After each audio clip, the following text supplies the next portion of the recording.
IPL এর মঞ্চ কোটি কোটি ভক্তের উন্মাদনা, আর সেই মঞ্চে আসন্ন আসরে একমাত্র বাংলাদেশি হিসেবে গতি আর স্পিনের জাদু দেখাতে চলেছেন বাংলাদেশের কাটার মাস্টার মুস্তাফিজুর রহমান। তবে খেলা শুরুর আগেই শুরু হয়ে গেছে বিতর্ক, উজ্জয়িনীর ধর্মীয় হুমকি আর সোশ্যাল মিডিয়ার বিতর্ক।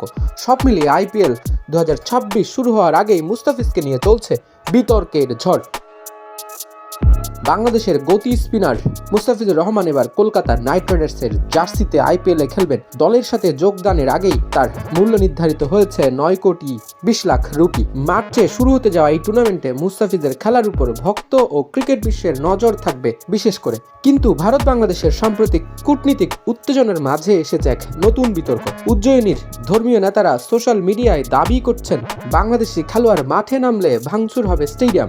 ঋণমুক্তেশ্বর মহাদেব মন্দিরের প্রধান উপাসক মহাবীর নাথ বলেছেন, তপস্বী যোদ্ধারা বাংলাদেশি খেলোয়াড়কে ম্যাচে দেখলেই মাঠে ঢুকে ভাঙচুর চালাবে।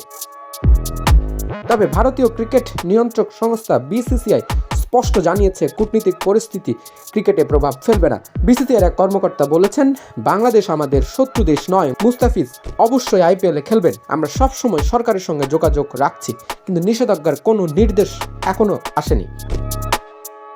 আইপিএল 2026-এ এখন দেখার বিষয়, মুস্তাফিজের গতি স্পিন কি মাঠে উত্তেজনা বাড়াবে নাকি বিতর্কের আগুন ধরাবে। Desk report, news 9 sports.